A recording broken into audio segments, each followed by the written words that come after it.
மானஸ் பக்கங்கள். Hi friends, இது மாலிகாவின் கேளுங்க கதை கேளுங்க. மானஸ் எழுதிய வானவில் நெஞ்சங்கள், அத்தியாயம் 17. ஞாயிற்றுக்கிழமை அதிகாலையிலேயே சத்யாவும் சங்கரனும் கிளம்பி துறையூர் சென்றுவிட்டனர். முரளி அதிகமாக ஞாயிறு அன்று பங்கிற்கு செல்ல மாட்டான். காலையில் சென்றுவிட்டு வந்து விடுவான். பிறகு முன்மாலை வேளையில் கொஞ்ச நேரம் இருந்துவிட்டு வருவான். அவ்வளவுதான்.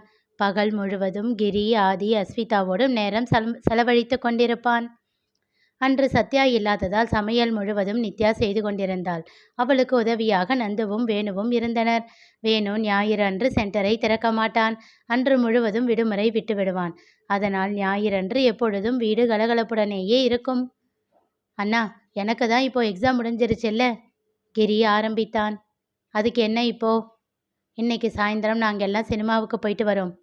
டேய், ஸ்கூல் எக்ஸாம் தான் முடிஞ்சது, இன்னும் போர்டு எக்ஸாம் முடியல. ஞாபகம் இருக்கா இல்லையா? அண்ணா ப்ளீஸ் அண்ணா, இந்த தடவை நான் எவ்வளோ கஷ்டப்பட்டு படித்தேன்னு உனக்கே தெரியும். ரிலாக்ஸேஷன் வேண்டாமா? நீ படித்த லட்சணம் என்னன்னு மார்க் வந்தாதான் தெரியும். அதெல்லாம் வரும். ப்ளீஸ் அண்ணா, ப்ளீஸ் ப்ளீஸ் கெஞ்சினான். அவன் ஆதித்யாவையும் அஸ்விதாவையும் பார்க்க, பெரியப்பா ப்ளீஸ் நாங்களும் போகிறோம் என்றனர். நித்யா, என்ன மாமா? சினிமாவுக்கு போகிறதுக்காக கேட்குறாங்க. என்ன போகிறீங்களா? எனக்கு ஒன்றும் இல்லை மாமா, நீங்கள் போக சொன்னால் போகிறோம். நந்துவையும் வேணுவையும் பார்த்தான். அவர்களும் சரி என்பதை போல் தலையசைத்தனர். அப்போதுதான் வீட்டிற்குள் நுழைந்தான் நவநீதன். அவனுக்கு நண்பர்கள் அதிகம். காலையிலேயே கிரவுண்டிற்கு விளையாட சென்று விடுவான். கிரிக்கெட் விளையாடிவிட்டு பிறகுதான் வீட்டிற்கு வருவான். இப்போதும் வியர்வை வழிய வந்து நின்ற நவநீதனை இழுத்து அருகில் அமர வைத்து துண்டை எடுத்து வியர்வையை துடைத்து விட்டான் முரளி. என்னடா கேட்டியா என்றான் நவநீதன் கிரியிடம். ஓ, அப்போ உனக்கு ஏற்கனவே தெரியுமா என்றான் முரளி. அண்ணா, அவன் நேற்று நைட்டு தான் கேட்டான். எனக்கு தெரியாத, அண்ணன் கிட்ட கேளு. அண்ணன் ஓகே சொன்னா நான் டிக்கெட் புக் பண்ணுறேன்னு சொன்னேன். சிறிது நேரம் யோசித்தான் முரளி. கடைசியாக எப்போ போனீங்க? 1 மாதத்துக்கு மேலே ஆச்சு அண்ணா. சரி, போயிட்டு வாங்க. அண்ணா, அண்ணி தான் அண்ணன் இல்லை இல்லை, நீங்களும் வரலாம் இல்லை? அட போடா, எனக்கு போர் அடிக்கும். நீங்கள் எல்லாம் போயிட்டு வாங்க. அதுவும் இல்லாமல் அவங்க 7 மணிக்குள்ளே வந்துடுவாங்கன்னு சொல்லிட்டு போனாங்க. சரி அண்ணா, அப்போ நாங்கள் போயிட்டு வந்துடுறோம். நவநீதா, டிக்கெட் புக் பண்ணிடுடா. சரி அண்ணா என்று விட்டு அவுடன் அவன் செய்து விட்டான். எங்கடா, விழுப்புரம் போகிறீங்களா? ஆமாம் அண்ணா. அப்போது நைட்டு ஹோட்டலில் சாப்பிட்டுட்டு வந்துடுங்க. சரி அண்ணா. அப்போது மாமா, நான் மதியம் சாப்பாடு சேர்த்து செஞ்சு வச்சிடுறேன். ராத்திரி அக்கா ஊர்லேருந்து வந்து எதுவும் செய்ய வேண்டாம், சாப்பாடே சாப்பிட்டுக்கோங்க. சரிம்மா. பெரியப்பாவுக்கு சேர்த்து சமைக்கவா? கொண்டு போய் கொடுக்குறீங்களா? வேண்டாம்மா, அவர் மாவெல்லாம் அரைச்சி வச்சுட்டு தான் போயிருப்பார். எங்கள் 2 பேருக்கு மட்டும் சேர்த்து சமைச்சிடு. சரி மாமா. மாலை எல்லோரும் கிளம்பி சினிமாவிற்கு சென்று விட முரளி வீட்டை பூட்டிக் கொண்டு பங்கிற்கு சென்று விட்டான். 6 மணி அளவில் சத்யாவிற்கு அழைத்தான். 7 மணிக்குள்ள வீட்டுக்கு வந்துடுவோங்க என்று அவள் கூற, சரி என்று சொல்லிவிட்டு வீட்டில் யாரும் இல்லை என்பதை தெரிவித்து விட்டான் முரளி.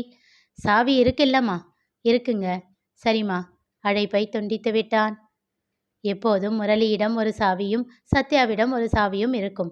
3வது சாவி வீட்டின் உள்ளே பீரோவில் வைத்திருப்பார்கள். ஏதேனும் அவசர தேவை என்றால் மட்டுமே சத்யா அந்த சாவியை கொடுப்பாள். இல்லை என்றால் அது பீரோவிலேயே தான் இருக்கும். யாரிடமும் வீட்டு சாவியை தரமாட்டாள் சத்யா. 1/2 மணி நேரத்தில் முரளியின் வேலை முடிந்துவிட்டது. யாரும் இல்லாமல் வீட்டிற்கு செல்ல அவனுக்கு பிடிக்கவில்லை. அதனால் அங்கேயே அமர்ந்து சிறிது நேரம் கதை பேசி கொண்டிருந்தான். சத்யா அழைத்து வீட்டிற்கு வந்து விட்டதாக சொன்னதும் சரி என்று வீட்டிற்கு கிளம்பினான். முரளியின் வேலை முடிந்து விட்டது, அவன் வரப்போகிறான் என்பதை அறியாத சத்யா வீட்டை உள்பக்கமாக பூட்டிவிட்டு துண்டை எடுத்துக்கொண்டு குளிக்கச் சென்றாள்.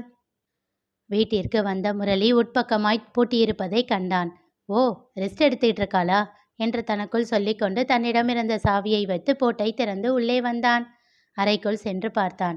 அவள் அங்கு இல்லாமல் போகவே சமையல் அறைக்குள் நுழைந்தான். அங்கே தேடிக்கொண்டிருக்கையில்தான் வீட்டில் யாரும் இல்லாததால் சத்யா குளியல் அறையிலிருந்து வெளியில் வந்து புடவையை தோட்டத்தில் நின்று கட்டி கொண்டிருந்தாள். ஜன்னலின் வழியே அதனை கண்டுவிட்ட முரளி அதற்கு மேல் அங்கே நிற்க முடியாமல் வேகமாக மறுபடியும் வீட்டை உட்பக்கமாக பூட்டிவிட்டு தன் வண்டியை எடுத்துக்கொண்டு சங்கரன் வீட்டிற்கு சென்று விட்டான். என்னடா இப்போ போய் வந்திருக்க என்ற சங்கரனின் கேள்வியை கண்டுகொள்ளாமல் வேகமாக சென்று சோஃபாவில் அமர்ந்தவன் சாய்ந்து கண்களை மூடிக்கொண்டான். டேய் முரளி, என்ன ஆச்சு? அவன் அவருக்கு பதில் அளிக்கவே இல்லை. சாப்பிட்டியா? இல்லை என்பதை போல் தலையசைத்தான். தோசை ஊத்தவா? மறுபடியும் வேண்டாம் என்பதைப் போல் இடவலமாக தலையசைத்தான். அதற்கு மேல் அவர் எதுவும் கேட்கவில்லை. ஏனெனில் அவன் எப்பொழுதும் பிரச்சனையில் இருக்கும் சமயத்தில் அல்லது கோபமாக இருக்கும் சமயத்தில் இங்கே வந்து விடுவான். அவன் கோபம் தணிந்து பின் இல்லையெனில் மனம் தெளிந்த பின் தான் செல்வான். அதனால் அவர் அமைதியாக இருந்து விட்டார். அவர் சாப்பிட்டு விட்டு எழும் வரை அப்படியே அமர்ந்திருந்தான் முரளி. பிறகு எழுந்தவன் வேகமாக சென்று ஃப்ரிட்ஜை திறந்தான். அதிலிருந்து பீரை எடுத்தான். அதை கண்டவர் படபடத்தார். டேய் டேய், இன்னைக்கு ஏண்டா? வீட்டில் எல்லாரும் சினிமாவுக்கு போயிருக்காங்களாமே. சத்யா தனியா இருப்பா. முதல்ல வீட்டுக்கு போ. அவரை தீயாய் முறைத்தவன், உன் பொண்ணுக்கு ஃபோன் பண்ணி நான் இன்னைக்கு நைட்டு வரமாட்டேன்னு சொல்லிடு. டேய், ஏண்டா இப்படி பண்ற? அவ என்ன அசிங்கமா திட்டுவாடா. வாங்கிக்கோ என்றவன் கிளாஸை எடுத்து வைத்து ஊற்றி குடிக்க ஆரம்பித்தான். சங்கரன் பயத்தோடு சத்யாவை அழைத்தார். சத்யாமா, முரளி இங்க வந்திருக்கான். சரி, அவரை சீக்கிரம் வர சொல்லு. அவருக்கு சாப்பாடு வச்சுட்டு நான் தூங்கணும். காலையில் சீக்கிரமாக எழுந்தது, தூக்கம் வருது. சரிம்மா, நீ சாப்பிட்டு தூங்கு. அவரை வர சொல்லுப்பா. அது இன்னைக்கு நைட்டு அவன் வரமாட்டான். காலையில் அனுப்பி வைக்கிறேன். கோபத்தில் கண்கள் சிவந்தாள் சத்யா. அந்த கருமத்தை ஏன்பா வாங்கி ஃப்ரிட்ஜில் வச்சிருக்க? ஏன் சொல்ல மாட்டேன்? நான் அதை வாங்கி இங்கே வச்சிருக்கேன். வாங்குறது அவன், வைக்கிறது அவன், குடிக்கிறது அவன், திட்டு வாங்குறது மட்டும் நானா? எதையோ பண்ணி தொலைங்க 2 பேரும். எப்படியோ அவங்க எல்லாரும் வர 10 மணிக்கு மேலே ஆகும்னு நினைக்கிறேன். பத்திரமா இரு. அதெல்லாம் இருக்கேன் என்று விட்டு கோபமாக அழைப்பை துண்டித்தாள் சத்யா. பேசிவிட்டு முரளியிடம் திரும்பியவர் அப்போதுதான் கவனித்தார். அவன் அதிகமாக குடித்து கொண்டிருப்பதை போல் தோன்ற வேகமாக சென்று அவனிடம் இருந்து பாட்டிலை பறித்தார். டேய், போதும். ஏன் இன்னைக்கு இவ்வளோ குடிக்கிற? மாமா, பேசாம கொடு. அப்புறம் ஏதாச்சும் சொல்லிட போறேன். அவன் முகத்தின் இறுக்கம் கண்டு அமைதியாக தந்துவிட்டார் சங்கரன்.